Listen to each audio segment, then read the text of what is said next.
Okay, thank you. Good morning. We will go ahead and get started now.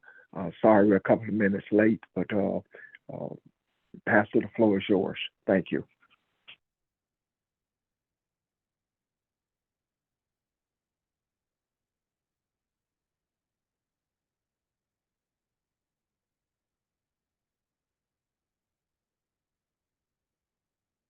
Are you on, Pastor? I'm on. Oh, I was on mute. I'm sorry. I have a couple of things that I feel needs to be addressed, and I want to address them because we have talked about so much, and seemingly we have not taken the whole picture into consideration. First of all, the circumstances that we are in regards to not meeting in person, was the making of COVID, thus the universe. However, I do feel like that there are periods when we need physical interaction, and the reason I say that primarily is because the vast majority of us, our social interaction as well as our spiritual interaction, was with those who were in our churches or those who were in our study groups. And I do believe that that it is very necessary for that physical contact, even if you're not touching, that energy to come together in order to have shared experiences. What I mean by that is this: when we do an introspection to find out who we are, when we do self-discovery, it is for the purpose of us bringing balance to our own lives and understanding the journey that we have been on and the one that we are on now. And when we truly embrace that and come in contact with each other, then we have a shared experience based upon the understandings of who we are, and we engage in conversations that enhance our essence in the earth, as well as bring us closer, not only closer rather in this material world emotionally, but also closer spiritually. So what I mean by closely is not necessarily proximity, because spiritually we are always close. But when I talk about material, I am talking about proximity. I'm talking about the closeness of the energy, because the closer we are to each other in a physical way, the more energy that we experience from each other. No differently than if we were to walk into a room and sense that we should not be there. If you had not walked in that room, you would not have experienced that energy. But you walked in that room and you experienced it. So that same experience is lacking with us at this juncture. So what I am suggesting very, very strongly, at the very minimum, that we make every effort.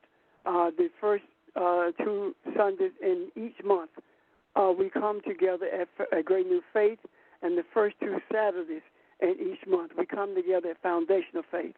I know that COVID is on the rise. However, there is enough space for us to be separate from each other without touching, and we also can mask up. Now, keep in mind also that masking works, and it has been working, and that is the reason that it is not being people are not catching it as rapidly as they did before. And yet again, South Carolina is at the top of the heap.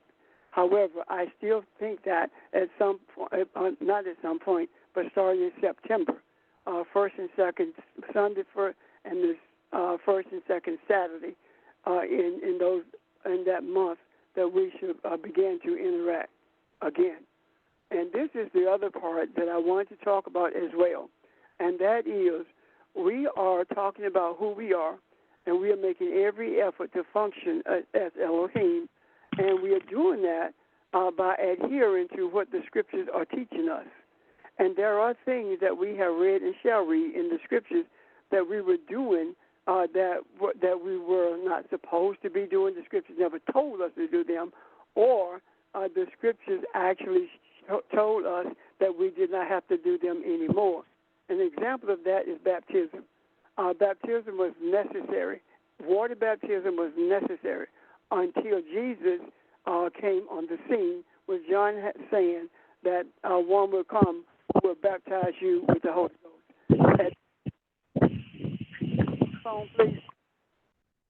At that point, water baptism was not necessary anymore.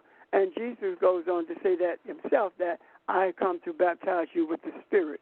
Now, that in itself removed water baptism from being a necessity in order to be, quote unquote, in order to be on this journey of seeking who we are. Now, tithe and offering is something I don't talk about, but maybe I should, and maybe I should have talked about it earlier. I don't talk about it because I felt like those of us on this journey understand the importance of it, the necessity of it, but obviously that is not true. So I'm talking about it right now. Why? Because even though we are not present in that building or those buildings have to be maintained, and tithes and offerings are necessary. There is no way that we can be who we are, who we are desiring to be, without adhering to the tenements of the Scriptures. And tithe and offering was never taken out, was never removed from our obligation. Even in the 25th chapter of Matthew, Jesus says that you've done all the things that you should do except tithe. No, I'm sorry, but you've done the tithe, but you're not taking care of people. So Jesus reiterated the necessity of tithe and offering. And I'm saying to you today, there is no way that you are going to ever be balanced if we just leave a part of it out because money has been made to be something ugly in the church, because greed in the church and greed in the society has made us feel like all the preacher wants is money. That is not the truth. Whether it is me or someone else, tithes and offerings are necessary. Not only are they necessary, they are a necessity. That is a spiritual obligation. And if we do not adhere to our spiritual obligation, that is a problem. And it is impossible for us to be silent on when it comes to tithe and offering, and be verbal when it comes to everything else. So I have abdicated maybe my responsibility in stressing the necessity of tithe and offering. And right now I'm correcting what I have not done in the past. And I am saying to you that if you are dedicated, as you say you are, to this journey, then why is it that we are comfortable, or how can we be comfortable not doing what the Scriptures obligate us to do simply because of money? And I do understand, because in the past and even to this day, pastoral leadership has done everything it could to drain you to separate you from your money, and it is still doing it in so many creative ways, and people are still falling for that. However, the Scripture says tithe and offering. It did not say a revival assessment. It did not say an anniversary assessment. It said tithe and offering. And all of you on this phone who know me know that I don't badger you about money, and I've only asked you for tithe and offering because the Scripture says so. And it's not so much of an ask from me as it is a reminder of the obligation that we have if we say that we are truly dedicated to what we are doing and dedicated to being the people who bring balance to this earth. Balance does not just come internally with our learning about who we are and understanding what the Scriptures are truly saying. the scriptures are truly saying that we should tithe and render tithe and offering. It truly says that. That is a material thing that supports a spiritual journey. And in support of that spiritual journey, the decisions have to be made. Simply because your body is not in that building, it doesn't mean that you don't have an obligation. And yes, there are those who are very uncomfortable now, but if you are uncomfortable, it's simply because you probably have not been doing what you know you're obligated to do. And that discomfort should cause you to move to a place of comfort by doing what the scriptures have obligated us to do. And then there are probably those who are saying, well, I thought he wasn't going to talk about money. Well, that thing is no different than me saying, me talking about racism and making people uncomfortable when I talk about racism. The reason the word is said that people say you playing the race card is to make you so uncomfortable you won't talk about it. Right now, I don't feel uncomfortable talking about tithe and offering because that has been my obligation all along. And when we were face to face from time to time, I would speak about that. But I never badgered you, and I'm not badgering you now. However, I am reminding you that just as much as a part of knowing that you are Elohim, that is just important as tithe and offering, because that is an obligation that has not been rescinded by Jesus, by the scriptures, by no one except those who are not rendering tithe and offering. That has to change. And you say, well, how can I do that if we are not together?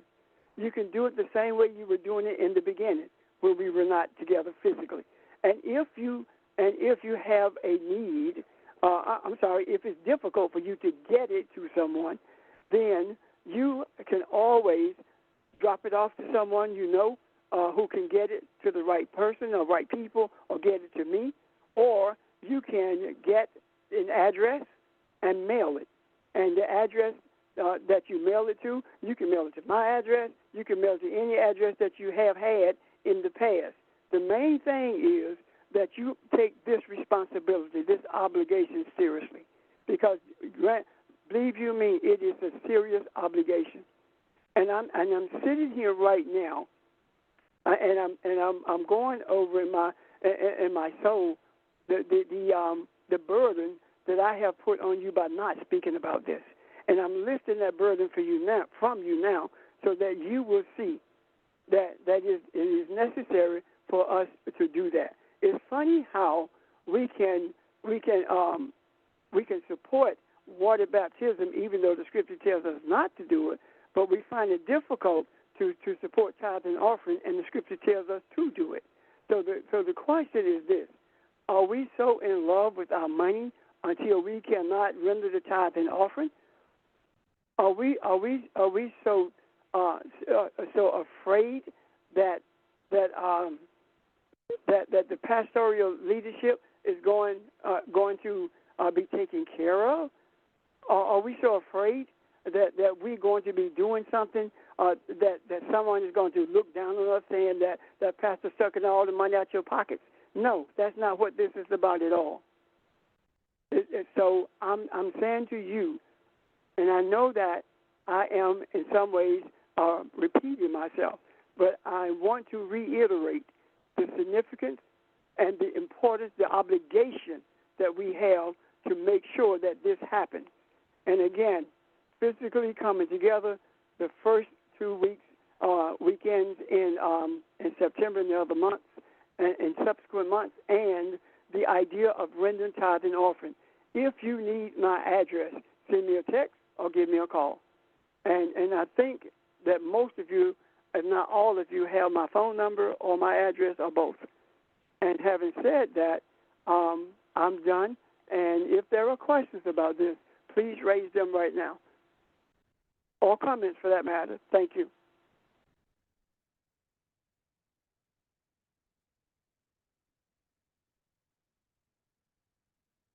In the event that some are concerned about this being recorded, please understand that everything we teach has been recorded. So why would this not be recorded? There may be someone who listens to us on YouTube and they're not understanding what the obligation of tithe and offering, and from this they can get an understanding of how necessary it is for us to render tithe and offering, just as necessary as it is for us to employ the principles that we learn about our spiritual responsibilities. Thank you.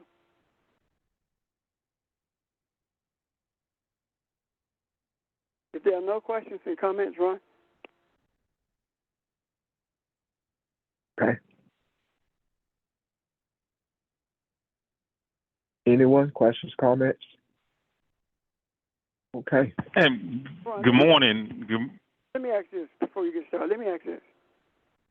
Are you in agreement with what I just spoke about? Please come off of mute and say yes or no, please. Most certainly. Yeah. I agree. Yes. Absolutely. Yes. Yes. Yes, I agree. Yes, I agree, Pastor. Thank you.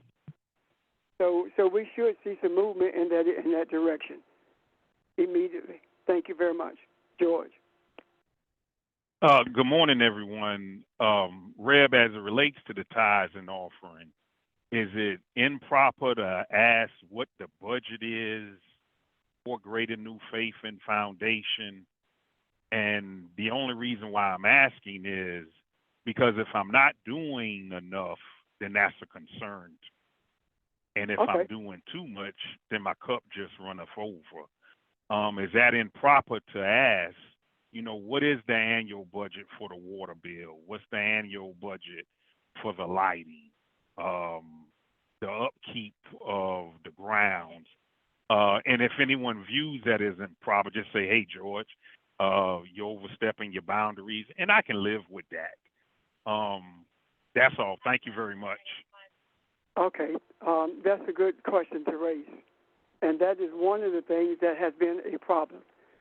Tithes and offering is a heave offering, which means that you separate yourself from it, and the responsibility for the upkeep of the building based upon tithes and offering has always been in the hands of the priest. And it took me like 13 weeks to teach this, and what happened is we have been indoctrinated to believe that our spiritual settings are businesses. And with businesses, yes, you have a budget, but what happened is that when we started setting church meetings to have budget meetings, what happened, we lost all of our spiritual connection because of the arguments. And the biggest argument was money in the church. And that is the first thing that we removed or that we took off the table for the purpose of argument. And when I went to Mount Calvary and to Greater New Faith, one of the things I said to them, there is nothing in the scriptures that tells us that we must have church meetings. Church meetings are designed in the African church for the express purpose of controlling pastor and money. And that came from the Caucasian church. As a matter of fact, the brush harbors had no budget. They simply did what it took to take care of the pastoral leadership. Where we are now, it is necessary to take care of the responsibilities of the structures that we have, also the leadership. Now, when the idea of making sure that you don't do too much or too little, you cannot do too much, neither can you do too little if it's tithe and offering, because you are paying no more and no less than anybody else, because 10% is 10%. Offering is your choice. So you cannot possibly be paying more than you should or less than you should. Does that help you, George? Oh, yes, sir. Yes, sir. All right, thank you. Anyone else?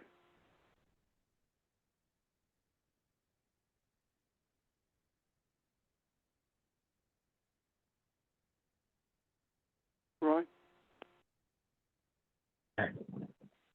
Thank you.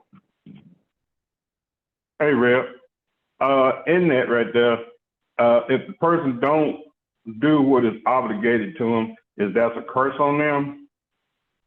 I'm just asking. No, there is no curse on them. However, whatever the universe does, what the universe does. The major reason that I don't push or fight or argue for tithes and offering or for salary increases, those kinds of things, is because I firmly believe that the universe will handle everything that's being taught. If we are teaching something, it is up to the universe the reward or the consequences. So that is not in my purview.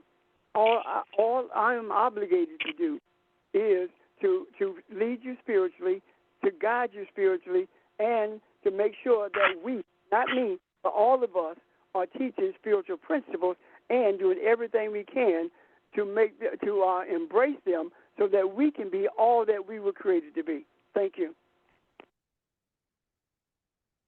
And thank you, Pastor. You're welcome.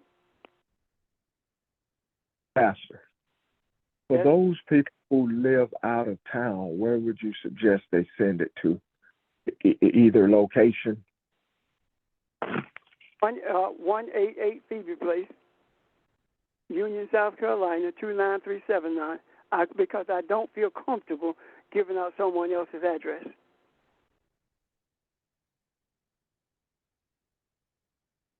Can you say that one more time, please? 188 Phoebe Place, Phoebe Place, Union, South Carolina, 29379. And I will make sure it gets to the proper places. Pastor, from Greater New Faith, everybody send their money either to me or put it direct deposit. That's great. Continue doing what you were doing. By the way, I see so many yellow birds this morning. Trust the universe. Anyone else? Thank you, Lynn.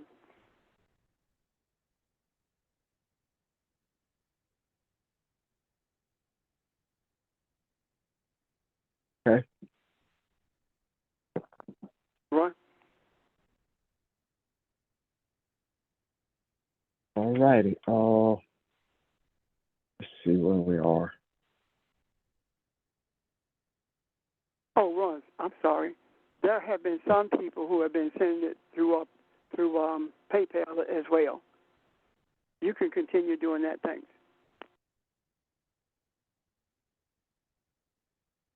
I'm doing Ron, I think. Okay.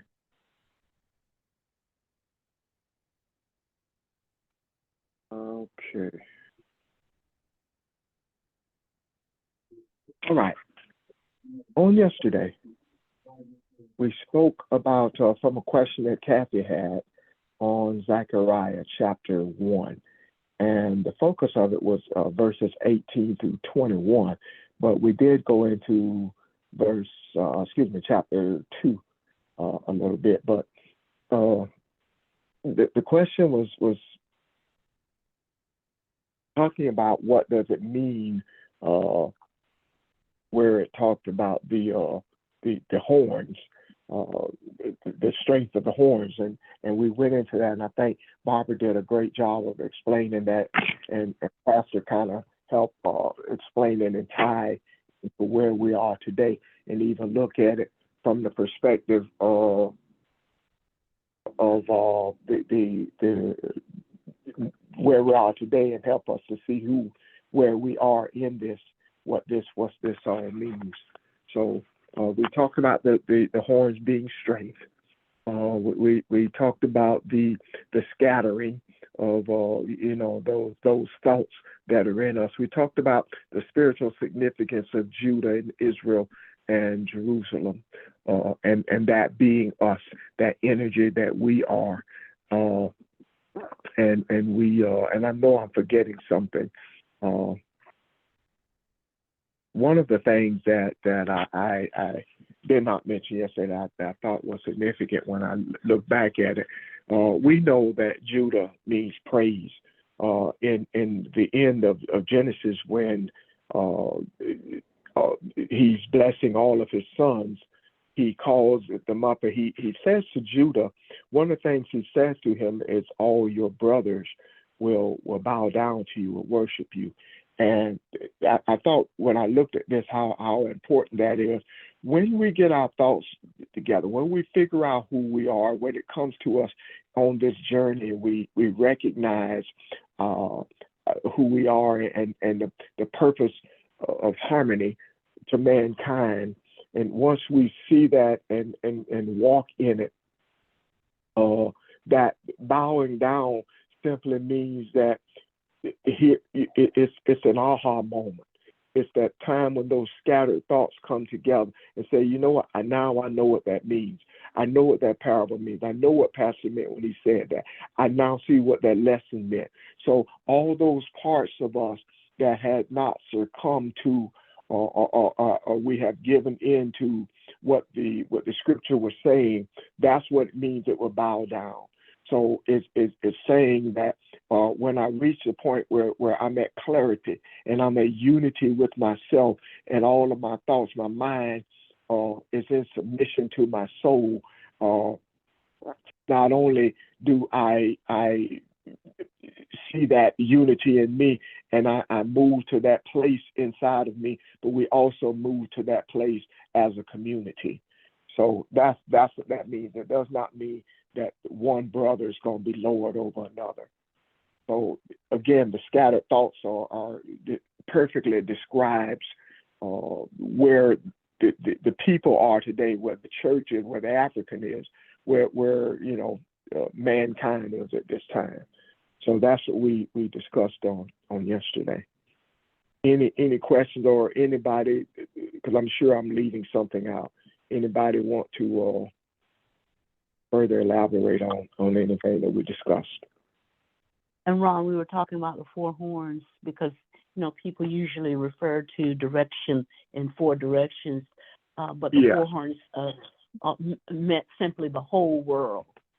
So wherever you are, whatever direction you are, that's what this covers. Thank you. Yes, the ma'am. other thing about horns is that animal horns are a common metaphor for military power, not just strength, but military strength. And it implies that whatever military, in the physical, it implies that whatever military power comes against you, that Zephaniah is saying that it will not stand in the face of the Creator. So you need to get yourself back right in line and aligned with the Creator in order to be covered, as you will, as Psalm says, be the secret place be covered by the Almighty. So spiritually, it means that there is no power that can come against us apart from what the Creator allows. And the thing is, if we are aligned, if we are where we're supposed to be, if we're doing as we're supposed to be doing, if we're thinking as we should be doing from our essence, our spiritual essence, that it cannot harm us. I don't necessarily mean, Ron, that the physical body will not be attacked or that some physical ailment. The issue is the essence of who we are cannot be defeated, whether it's here in the physical plane here or whether it's in the spiritual plane. Excuse me, Ron. Can you hear me? Yes, sir. Yes, sir. What I wanted to elaborate on in terms of what Barbara just mentioned in verses 18,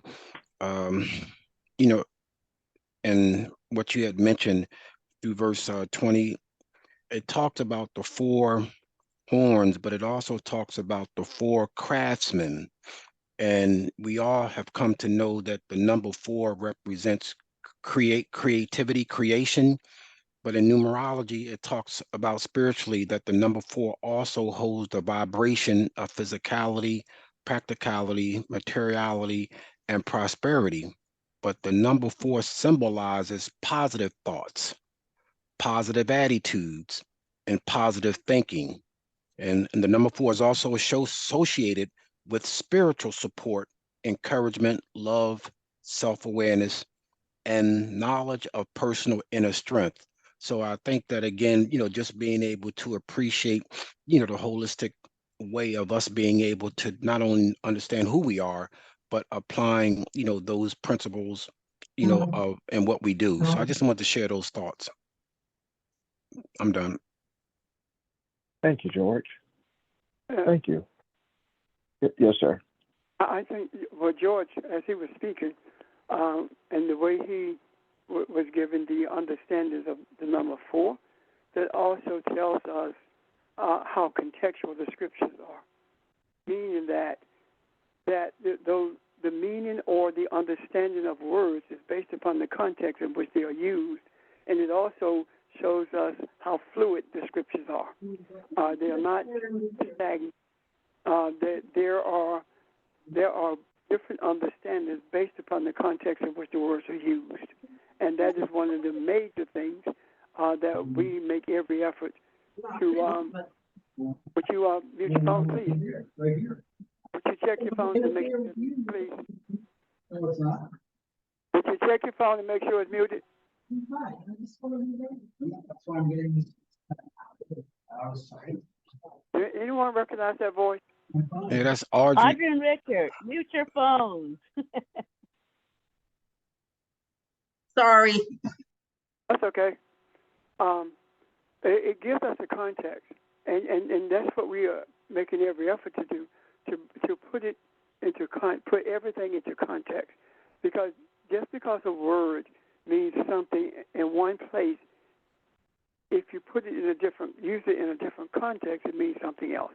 And I think that we should keep that in mind as we listen to what the numbers are and what the words are saying. In reference to what Barbara was talking about in terms of the horns, as well as George and the craftsman, when we talk about the scattering, I made mention of that yesterday, but I don't think maybe we went far enough into understanding the scattering. The reason the reason that the African is in such dire straits now and has been is because of the scattered praise. The African does not have a target to praise. The target of African praise has been a God that doesn't exist. The target of African praise has been to each other. We talk about our preachers as being the angels of the church, and we praise them. No, the angel of the gathering is the word itself. The word angel speaks to a message. The message itself, it is not the man. And the idea of praise, we deal with it in terms of praise and worship. And praise and worship actually came from the charismatic setting. It did not come from the scriptures itself. What we did in the past, before we got to a place of praise and worship, we used to have prayer service that came before the preaching. Now, and that was to get people into a focus, a place of focusing on what is to come, as opposed to praise and worship that's designed to make you feel good. And so we have had scattered praise in that regard. And, of course, there are many other instances. However, righteousness, we've been scattered in that as well, because we have not known what righteousness looked like. We have been looking for righteousness based upon people being good or doing things nice, as opposed to being a way of existence in the earth. Righteousness, we have been scattered in that because we have taken the understandings of righteousness from the very people who enslaved us. And we have been taking the understanding of righteousness based upon what people think it is, as opposed to what the scripture says it is. And if we were to look at the messages that are being delivered in African churches, we hear the same things over and over again, the same scriptures, that are being read, the same messages, but in a different form. But the scriptures are the same. No one that I know of reads the Bible in depth to the point where it begins to connect in understanding of who we are. The same sermons that we were told that were okay for us to deliver when we were enslaved are the same sermons that are being preached right now. And that is the reason the average preacher does not know that Abraham was married to Keturah, and Keturah is the same person as Hagar. That doesn't know that Abraham had more children, because they preaching the words that they have been given, which is scattered praise, scattered righteousness, scattered. The mind is scattered, not the soul, and that in itself causes the people who are searching for the Creator not to be able to find the Creator, not to see the Creator, because of all of the everything is coming from the mind and not the soul, and it is disjointed. It is not in one piece. There is no holistic message out there, and as a result of that, the people who are searching for God never find God, because they're never told that the God that you're searching for is in your mirror. They're never made to understand what it means to be created in the likeness and image of Elohim, what that looks like. They've never had explained to them that the journey that you're on to find God is a journey to find yourself. So all of this scatteredness that we are talking about has resulted in what we are experiencing now in this society of religion. Thank you. Questions or comments?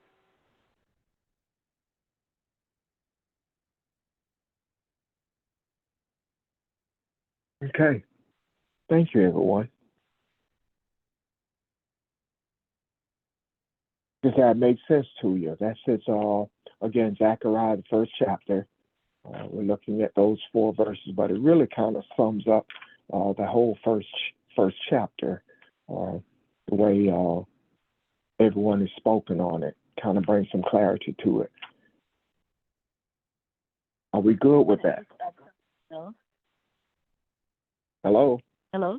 Hey, I want to add something else, please. After what Pastor George said, we talk about these folk, the blacksmiths in a sense, but they're really talking about, in that time period, people who worked with, from the physical aspect, those people who worked with iron kinds of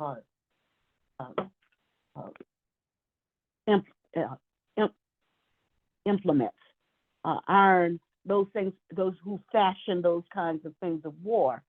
And then it's translated blacksmiths over time, because blacksmiths work with iron. But the key, I think, principle that is trying to tell us is that irregardless of, what comes against us, as George says, power has to do with war has to do with the world too, and creativity as well. Whatever comes against us, this tells us that we have what it takes to defeat or block what comes against us. And so whatever power, spiritual powers come against us, we have also in us whatever it takes to not be defeated.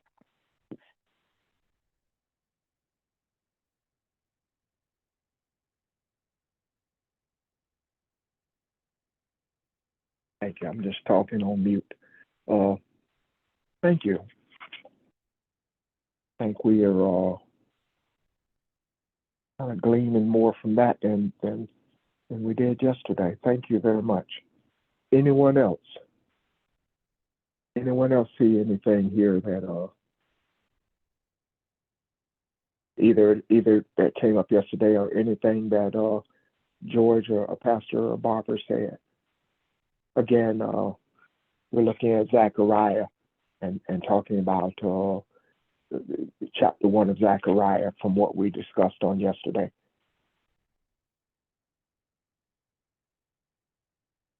The beauty of this, discussing it this way, is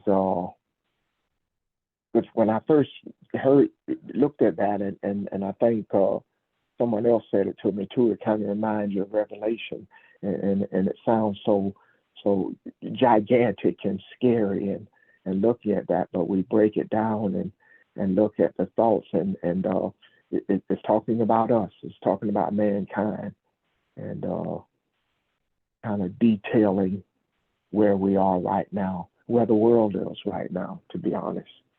So I hope everyone has a thought there.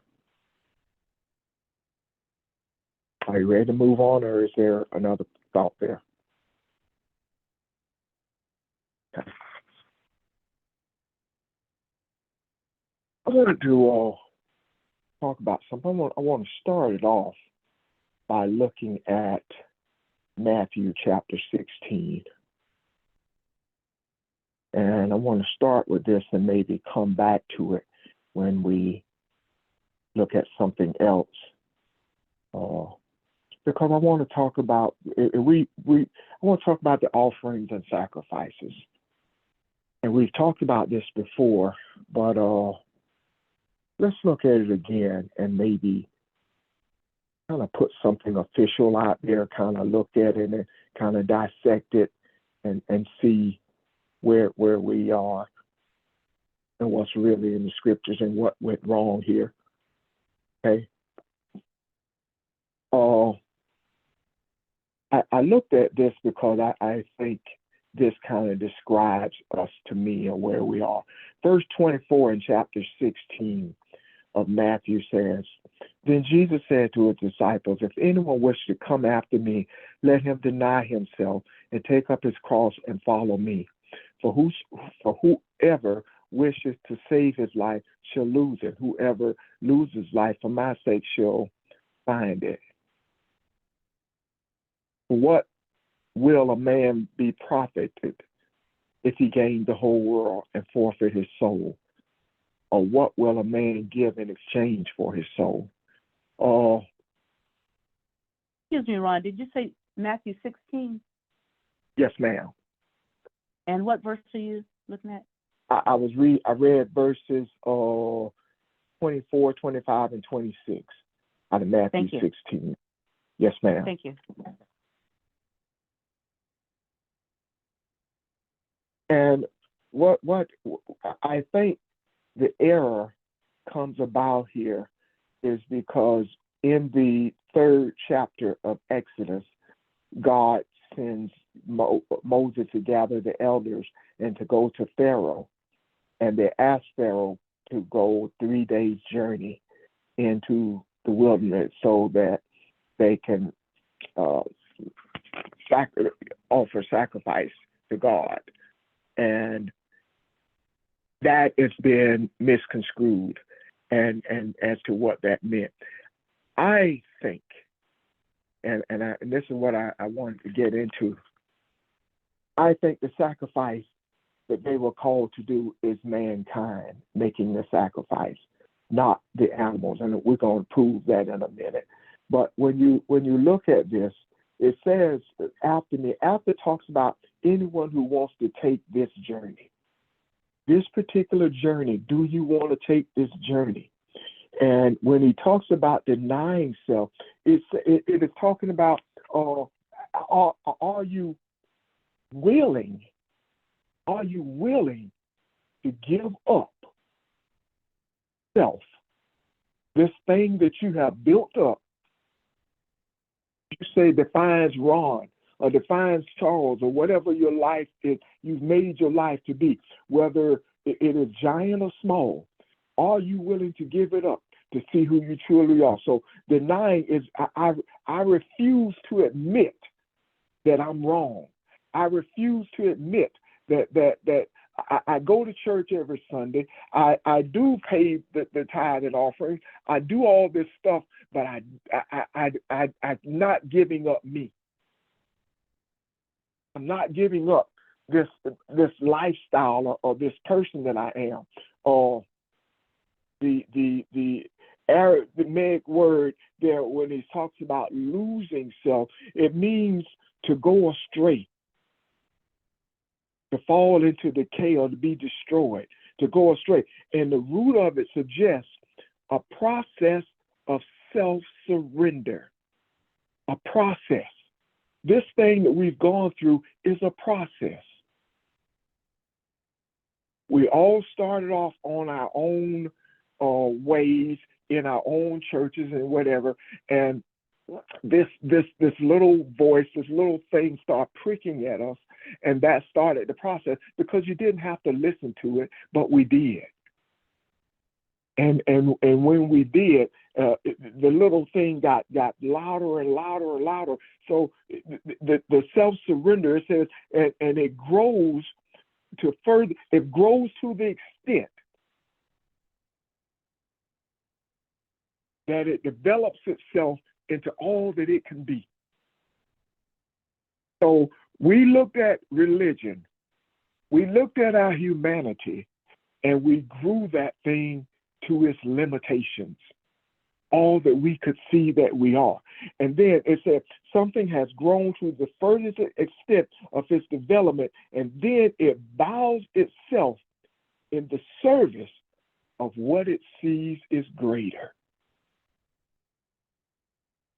That's the losing itself. It bows itself in the service of what it sees as greater. That, to me, describes sacrifice. So, because the denial part is talking to me about the free will. How much of this do I want to give to God? How much of this journey that the Aramaic for after come after, how much of this journey do I want to partake in? How much of this can I do without this costing me something, without me making a sacrifice? Okay, so that's what I want. I want to use this as our reference, and then let's look at something. And I hate. I'm gonna ask you to flip with me one time here, and the rest of it I'll just give you references of where these scriptures are. But I want you to look at Isaiah 66 with me, please. Hey, Ron. Yes, sir. I'm sorry, I should have asked you any questions or comments. Any questions or comments? Yes, sir. Denying yourself, right? Yes. Is taking your eyes off of you. Taking your eyes off of who you think you are, right? Yes. So you can actually see who you really are. So denying self is not beating yourself up. It is more of creating a space so that you can become aware of who you are. And creating that space removes all those things that you were talking about. You don't focus on those things. For example, if your job is your primary focal point, then your eyes are on yourself. But if your job is seen simply as a means for survival in the earth, and your primary focus is to understand your spiritual essence or your spiritual significance in the earth, then that is denying self. Am I right? Yes, sir. Okay. Thank you. Yes, sir. You are correct. Any other thoughts or questions on this, y'all, before I move further? I should have asked. Yeah, that. just a thought, please. What you Yes, just ma'am. said, Max Moore, is in line with what Zechariah says in chapter 2, when it talked about measuring Jerusalem, measuring righteousness, measuring peace, in order to determine its width and its length. And spiritually, that means that there is no boundary. And so when it talks about the Lord or the angel, it talked about no more physical walls. It talks about the righteousness and peacefulness and whatever abounds so much that there is no physical wall that can contain it, that you can't measure enough. How long is long enough? How wide is wide enough? And so it says then that the Lord, Jehovah, would be your wall of fire out. And so this is what this is saying too. When you bow yourself, you bow when you bow yourself in service to what you see as greater, that there is no container that is large enough to hold you, because you are the universe and the universe is you. So as you said that, I just saw that relationship as well. Thanks. Thank you. I love the way you tied those two things together, those two scriptures together. You're exactly right. That is a perfect example. And religious limits you. That's why Egypt is the cramped space. Put that together, what Barbara just said. That's why Egypt is described as a cramped space, because it is measured. It's not boundless. It has its limits. And that describes the entire earth, as we were talking about previously. Anyone else? Questions or comments? This is Ramel. I have a question. Barbara, what you just explained, I feel like I'm sitting on the edge of it. Can you expound on that with the example that Sage just gave about work, and could you expound on that? I'll give an example. Okay. At one point, hello? I'm here.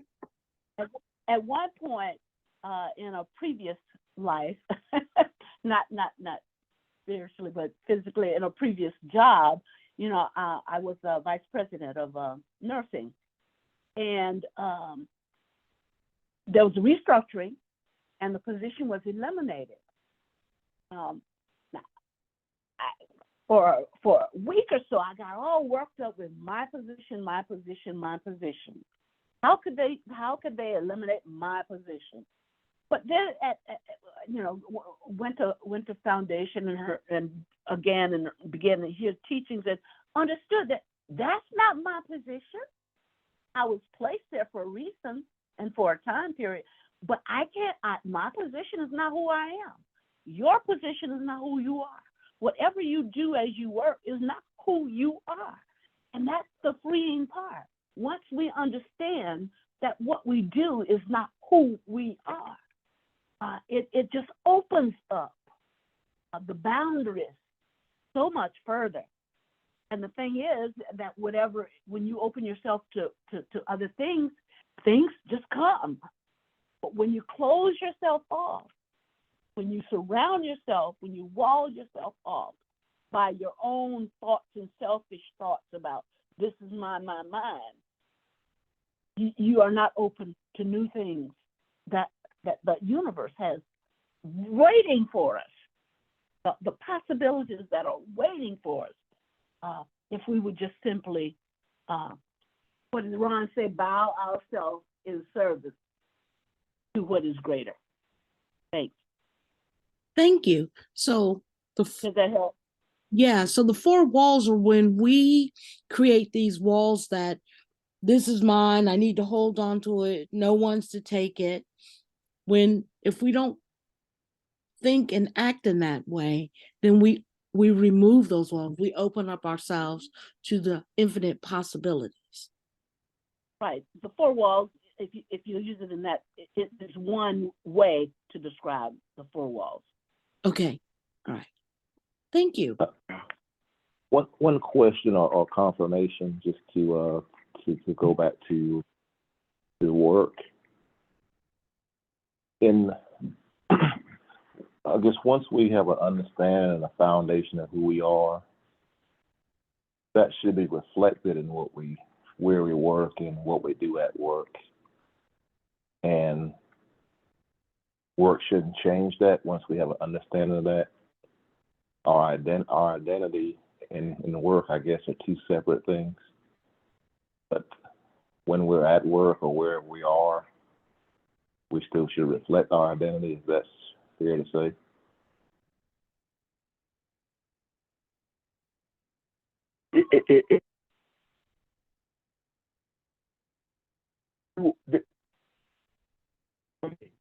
So once Barbara realized, using this example, this VP was a title that I had at the time, and now this thing is removed. It helps me clearly see Barbara. It helps me to see who I am, and becoming. She went back to foundation. So we're steady becoming something, and what we're becoming is the truth that we're uncovering inside of us. So yeah, we go back, in these jobs, it should reflect who you are and what you are becoming. So I couldn't agree with you more.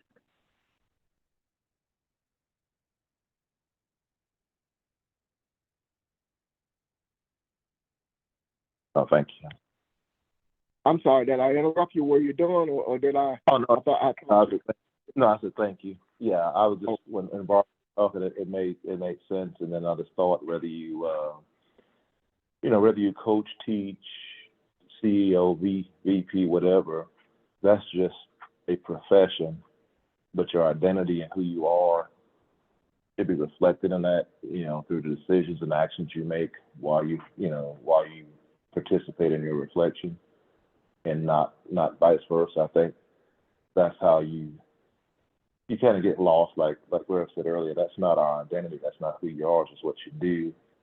And we all do various things as professions, but our identity should be reflected in that profession. In other words, my behavior as the VP should reflect who I am identity-wise, and not change me while I'm doing the VP role. I think you kind of get caught up in your roles. But no, I agree. Thanks, S. You're spot on. It was simply to say, whatever you do, just don't let that thing that you do become larger than who you really are. Thank you both. Thank you. Thank you. Thanks for the question. Good morning. Good morning, everyone. Just based on what I've heard thus far, is by way of our occupation, one of the songs I like by Harold Melvin and the Blue Notes is Wake Up. And Teddy P, he's really going after occupations of what are you doing for humanity? Go after the doctor, the lawyer, the politician, the minister. So by way of my occupation, I look at it as, what does my occupation do for humanity? And my dearest friend, Rocksteady, he got his own truck, and he's had it now for about 3 years. And in sacrifice, he realizes he's the last to get paid. He only make about $2,000 a year. That's what he pay himself. Yet there's so much other things that come before the money he touched: his household, his friends, his nieces, his nephews, even his enemies. So I like to deal with people who have their own business, who buy into that concept of they the last to get paid. So many things come before them. So just by way of our occupation, what does your occupation do for humanity? Or what do you do for humanity? And I think the better question would be, by way of your occupation, how do you wait?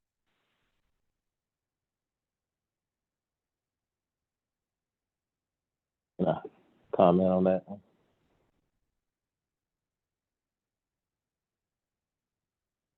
I think S has already addressed it.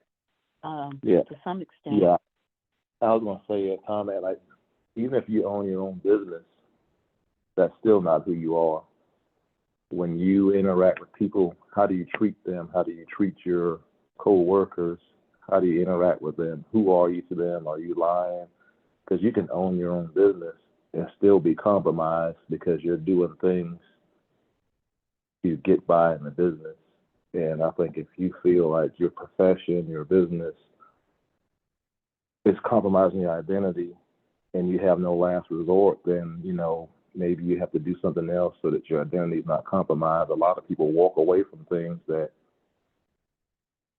make it difficult for them to manage their family and life and maintain who they are. You see it more and more every day. People are, even if it's a financial hit, they walk away because they start understanding that it's compromising who I am and who I feel like I should be. And so if you get into that situation, then it's better to walk away and maintain your identity and to stay and to fight a battle in both both worlds, so to say.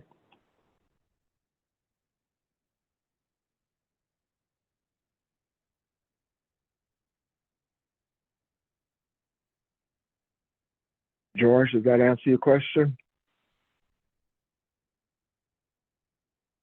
Oh, yeah. Thank you, SD. Thank you, S.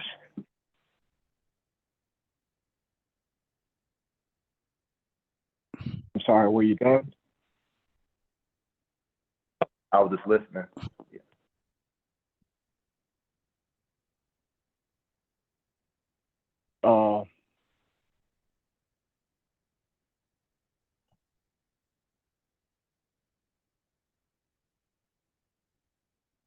Something being killed, something that you offer up. And likewise, an offering is talking about something that you freely give. This is something that I part with. So in looking at that, so I think this kind of supports what S said. When you look at the thing with Cain and Abel, you say that was not talking about them killing animals. What that is saying is anything that you do is an offering to God. However I address ST, however I address anybody on the phone, however I see anybody tomorrow or when I walk out this door, how I treat people is an offering to God. I freely give the best of me. When it talks about bowing down to something greater, that's it. That's what I have to offer, because I have killed, I have slaughtered all those other things that do not truly define the essence of who I am. So I hope that kind of supports what he said, just looking at those two words, and we'll get into a bit more later. Any other questions or comments, though? This is interesting. Book of Isaiah, chapter 66, and you guys, I'll read it to you. You don't have to turn there, because sometimes it can be confusion, all the flipping back and forth. But I'm starting at the first verse, and I guess I'll read down to 3 or 4 verses. Thus says the Lord, heaven is my throne, and the earth is my footstool. Where then is my house you could build for me? And where is a place that I may rest? For my hand made all these things. Thus all these things came into being, declares the Lord. But to this one I will look to him.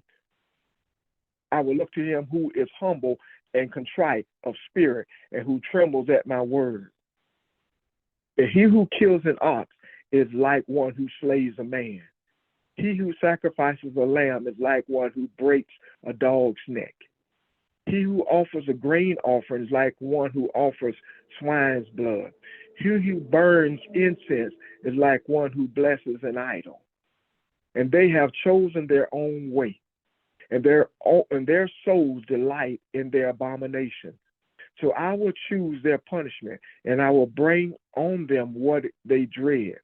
Because I called, but no one answered. I spoke, but they did not listen. And they did evil in my sight and choose that in which I did not delight. So that's the first 4 verses there. And it speaks to what the scriptures, what we have learned in the scriptures of God requesting sacrifices. Now, if you look in the scriptures in Isaiah chapter 7, Isaiah chapter 1, Hebrews chapter 10, and I'm sure maybe other places, all of it addresses this. And all of it, God is saying, I did not ask you to do this. You being disobedient made these sacrifices. So then the question comes and says, well, as we talked a little bit, where I think the confusion started, maybe is in chapter 3 of Exodus, when the Hebrews went the 3-day journey into the wilderness. And that was talking about them becoming one. And George can help me out with this too. The number 3 is talking about harmony and balance. It's talking about unity. It's talking about a place of resurrection. The third letter is Gimel, to reward something or for something to reach a state of maturity. So this 3 days journey that was described for them to come together to be a community, to be a people, to recognize who they are, and as we read from Matthew, to make the decision to rid themselves of I am not a slave. I am not part of religion. I am not bound by the 4 walls, as we've discussed. I am not from a cramped space. And all that I have learned about God, I get to see the Elohim face to face. And I get to see who I am in relationship to that. So this was an opportunity for unity. This was an opportunity of growth.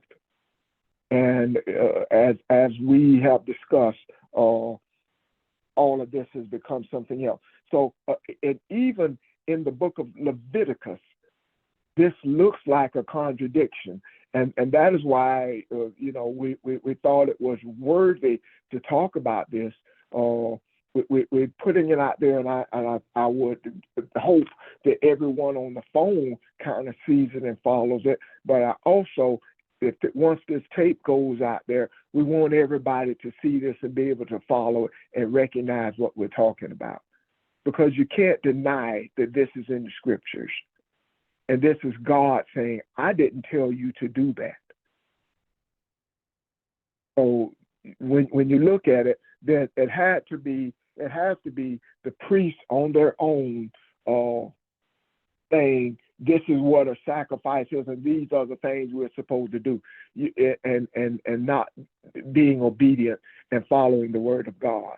So we'll talk about that a bit more, but let's see if we have any questions or comments. I do. Yes, sir. There was sacrifices made in Egypt. So the only thing they knew about a sacrifice was the animal sacrifice. And that's why they did it. And then it's no different than, quite frankly, serving communion every first Sunday and saying God told us to do it. No, God didn't tell us to do that. The preacher told us to do that. You see where I'm coming from? Yeah. It's no different. The other part of it is this. What is the spiritual message there? When you come out of that cramped space, when you begin to see who you are, when you begin to move into this place of self-discovery, when you get to that place where you are comfortable with your journey of self-discovery. Not comfortable with the total journey, but comfortable in beginning the journey. And then you begin to see who you are. That 3 days journey. When you begin to see the divinity of the divine essence of this journey in the beginning of your journey, you begin to sacrifice. You begin to make space. And making space for you to see further as to who you are. You don't kill something to do that. You simply deny self. You simply take your eyes off of yourself. But if you start killing something, if you start sacrificing people in religions, we are Word Church. You don't know anything about the scriptures because you don't speak in tongues.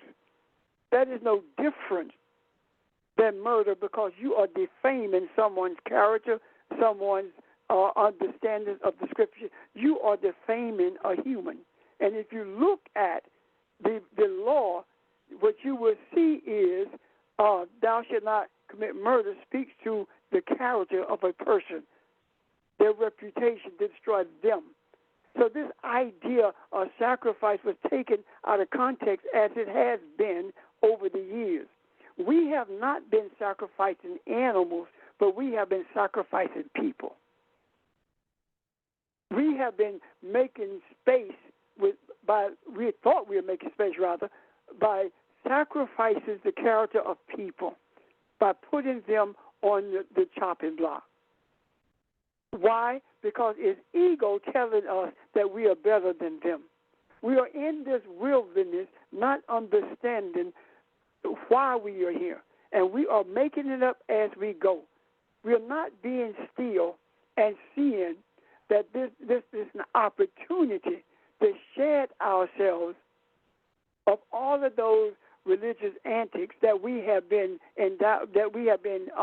indoctrinated with, and those can be shedded without talking down, talking bad, or speaking in a disparaging way about or to the people who are still caught up in the religious settings that you were caught up in. And the Creator never told us to disassociate ourselves with anyone based upon whether or not they understand who the Creator is. I didn't tell you to do that. All I want is you. I want you to understand who you are.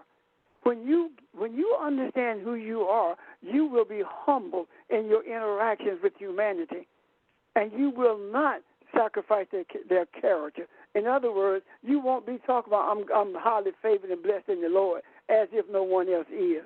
You won't be talking about read the word church, and I don't know why you go to that traditional church because all of y'all are ignorant and don't know anything. God is not there. You would be looking down on people because they don't speak in tongues or don't even believe in it for that matter. It is not about what someone else is doing. It's about what you are doing. It is not about you looking or making or pretending that you can see the heart of someone else. It's about you seeing your own heart. It's not about you looking at a whole congregation condemning them to hell because they don't believe what you believe. It's not about that at all. It's all about you coming to a realization as to who you are. It's about you doing self-discovery about you. And when you do self-discovery about you, you don't have to say anything to anyone because they will begin to see that there is something different about you. Our responsibility is to handle ourselves. And then when we come in contact with each other collectively, we experience each other. And what we experience from each other is the energy that flows in a divine way. And that is why we can cajole each other and we can have fun with each other and we can talk about our experiences and we don't have the arguing because we're not focused on the material world. We don't have the disdain for each other in a secret way, simply because we are not in our auxiliary is better than someone else's auxiliary. Our choir sings better than someone else's. All of these things are gone. These are the things that have been sacrificed. These are the things that have been moved out of the way because we took our eyes off of self and began to look at the divinity of our essence. Does that make sense? Is that congruent with what you're saying? Thank you. Very much so. And I think it describes the wilderness perfectly. At that wilderness experience, finding yourself, searching and finding yourself. Anyone else? Questions or comments?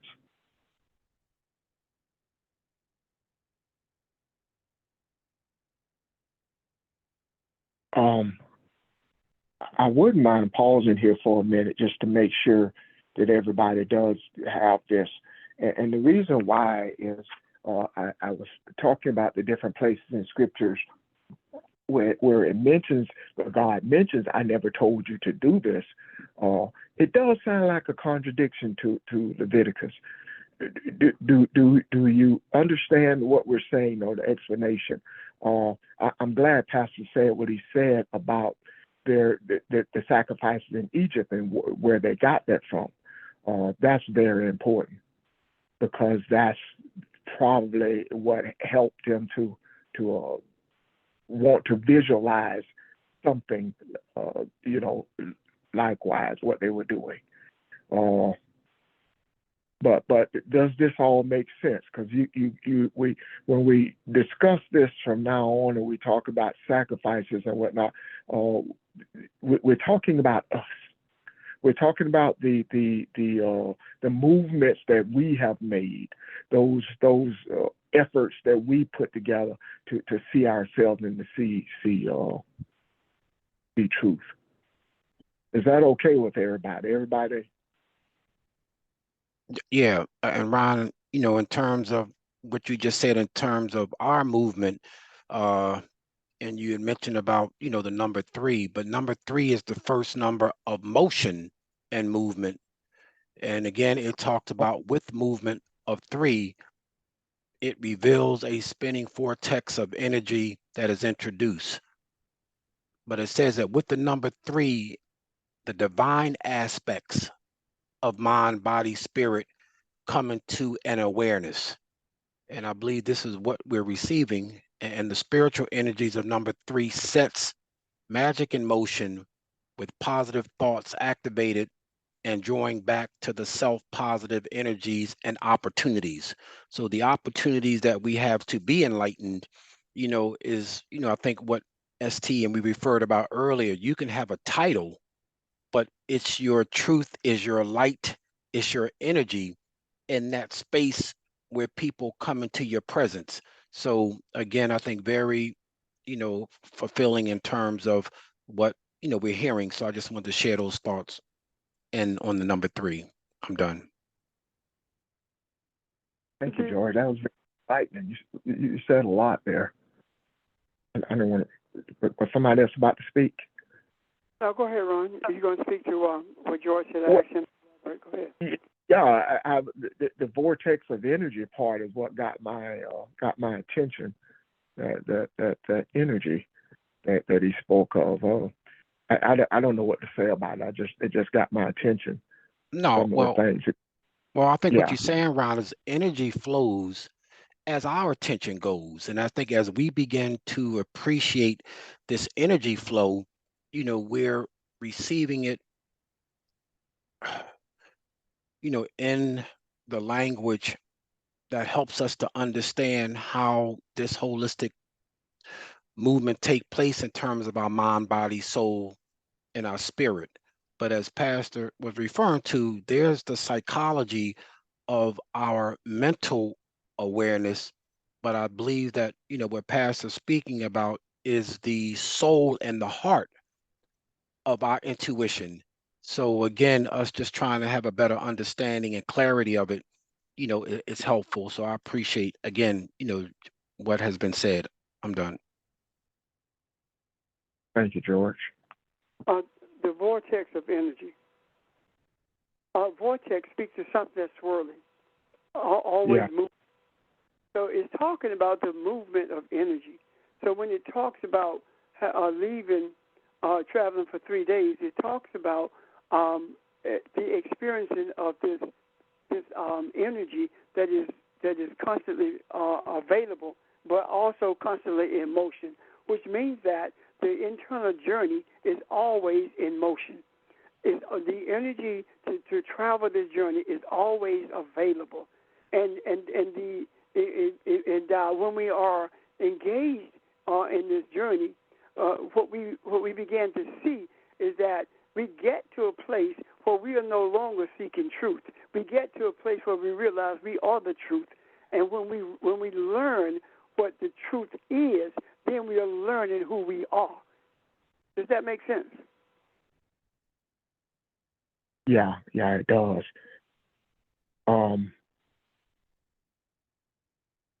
Something you said kind of got me. Those 3 days again. It's talking about periods of enlightenment. If you can use the sum up what George and Pastor said about the number 3, those periods of enlightenment made me think about our self-reflection and what we do when we get off the phone and how you become one with that energy that you hear, and then we put it back out there in the universe.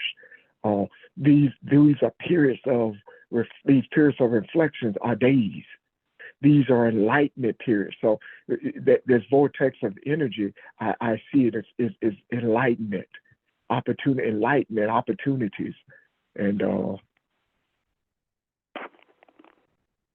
that's just kind of just ties into what we're going with this, I guess. But anyone else?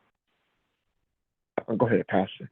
That's one of the reasons when I talk after we get off the phone, it's because there are things that have been said that I didn't, maybe I heard it, but I didn't quite hear it the way I thought I did. Plus, it also grants me opportunity to be in concert with someone else who is releasing everything that they have to the macro for the purpose of making it available to anyone who's seeking change, to anyone who knows that, or believes that rather, that there is something better and don't quite understand what the better is.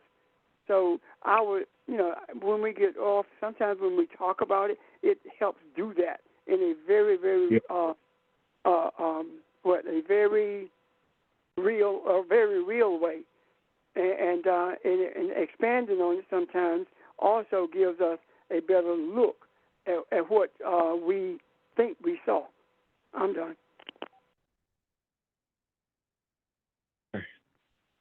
Thank you. So Ron, when we talk about the no longer needing to sacrifice animals, could it be that from the spiritual perspective, what we've done, and I believe it's been said, is we begin to, you, Anna, as well as Pastor, we begin to sacrifice our animalistic nature, our animalistic inclinations, and the animal is no longer physical, that's sacrificed, but it's those spiritual attributes, because those things are spiritual as well, that they're not healthy spiritual things. So the sacrifice then now is the animalistic nature that we choose to put to death, to give up, to separate ourselves, to part from, so that we can draw closer. Because sacrifice also means to draw closer to. So we separate ourselves from that so that we can draw closer to the essence of the deity that we are. I like that. Yeah.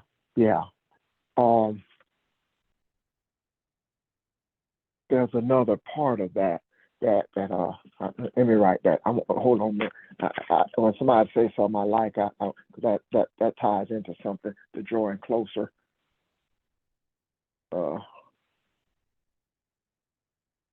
Okay. What I was going to add, and I agree. I really thought, and I did not really see how when the scriptures talks about animals, whether it's talking about the ant or the eagle or whatever it talks about, to me it ties in with Genesis. It's talking about the characteristics that are in us.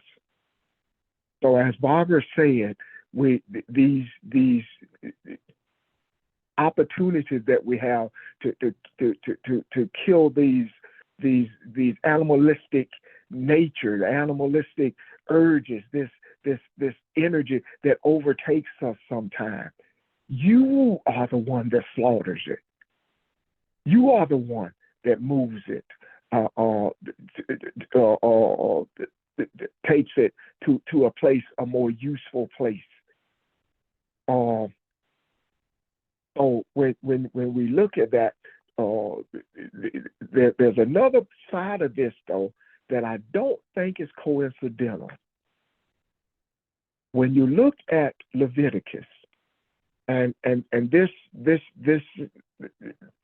may have been God's doing, but most of the animals that they sacrificed were males. I don't think that was a coincidence. It may have been originally done because of ego. It may have been originally done because of the nature of the animalistic person who thinks that man is superior.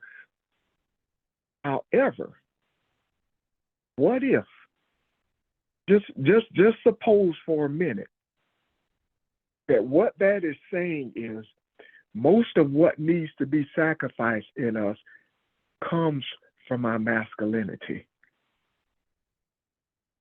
And I've been trying to think of a way of saying that, of looking at that without saying it, because when we say it like that, we have a tendency to look at gender, look at people.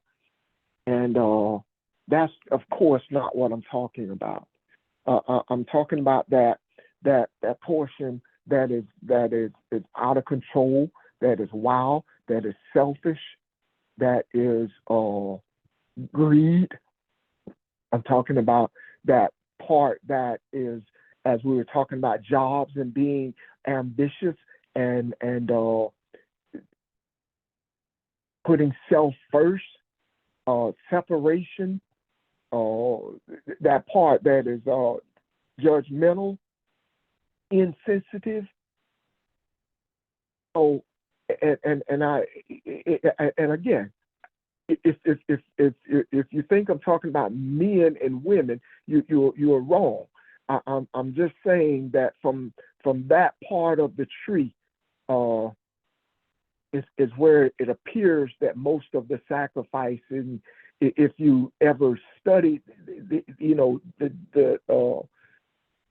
that part of looking at masculinity and femininity, masculinity is not intuitive. Masculinity is not compromising. Those kind of qualities. So those things that were sacrificed, what if that was you should not recognize they were doing or doing for the right reason? Does that make sense? Or no? Ron, this is Marion. Yes, that makes sense.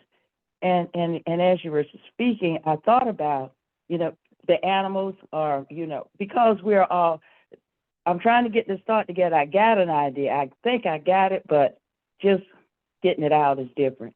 So what I see is that because we have all these characteristics in us, and when it talks about animals, ants, birds, whatever, eagle, all of that is a part of us. And no, it's not the male as a man, but it is the characteristic that we have, feminine and masculinity. because we're all part of the universe and everything in the universe is in us, then it's important for us to gain that balance. I cannot allow my masculinity to be out of line with my femininity, because that throws it off. I can't be so busy as an ant that I keep my head down and not pay attention to what's going on. Or can I fly like an eagle, soar like an eagle, and be above and not be apart? Does that make sense? That's what I'm saying, but I'm not quite sure if I got it together. But I see it all connected, and it is in us. Yes.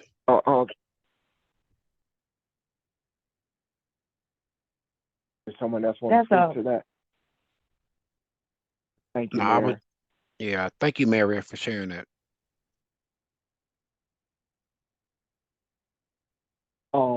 If a great example to me is the ant. That is a community. The ant is a perfect example of a community. There is no large and small. They do what they have to do. If you are a worker ant, if you are a soldier, whatever, you do.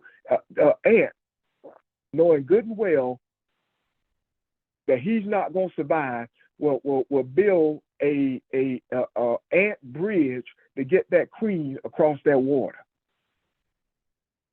It is the most beautiful example of engineering if you've ever seen one. But that thing is the purpose of it is to get that queen across to the other side. The other part of it is, if something happens to that queen, what do? They will choose an ant that is strong, that is physically fit, for lack of me saying anything else, that is capable, and that ant will become feminine. That ant, they don't look at the gender of, because they all have the same gender, but that ant becomes feminine so that she can be the mother of this colony. Perfect example of community. I did not mean, I didn't just picking on masculinity, because that's not the purpose here. I'm looking at something. A lot of places in the Bible, not all, of course, but when it talks about the house of Zion or the house of Israel or whatever, it's talking femininity. It's talking the feminine side. It's a feminine noun. Or if in the Old Testament alone, the word Zion is used over 300 times. A lot of the times it's talking about femininity. Zion is another word for Jerusalem. So when we talk about, we're talking about what do I have to get rid of? What do I have to take notice of to gain my balance, as Mary said? Because when I gain balance, when Barbara gained balance, when Charles gains his balance, as we all help each other, because when we, on these occasions on the phone or these occasions when we meet, we're communing, we're helping each other. If I give you the best that I am, and I'm serving God by making that offering, then so are you. And we are exchanging energy. That's why that vortex that George is talking about, we're exchanging energy. May not always look like it. So when you look at this, when you go back and look at them and see how they were defined, they all look at talking about like I gotta mix up in my head now, but what do you freely give? One of them talks about being thankful, Thanksgiving. The other one talks about I freely give this, my free will. So all of them are talking about us. Back to the beginning where we started in Matthew. How much are you willing to give up? How much of self are you willing to give up? What do you want to see? Because as I think Sheldon explained one time, you're not giving up anything. as Barbara talked about that gate or that fence, you're gaining everything. You give up the confinement to gain freedom. Questions or comments?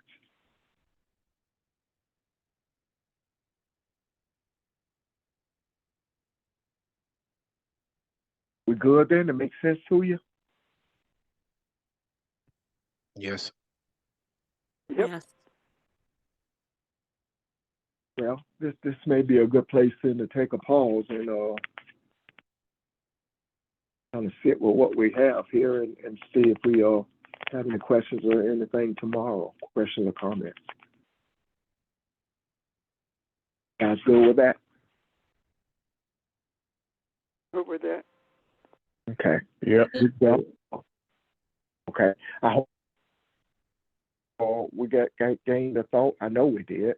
And if you have any questions or comments, get with, if you don't want to say I'm on the line, get with me and we'll bring them up tomorrow. Again, thank you. Hope you have a great day. Be careful because it's hot out there, and look forward to tomorrow. Thanks, guys. Thank you. Thank you, everyone. Thank you. Thank you. Goodbye.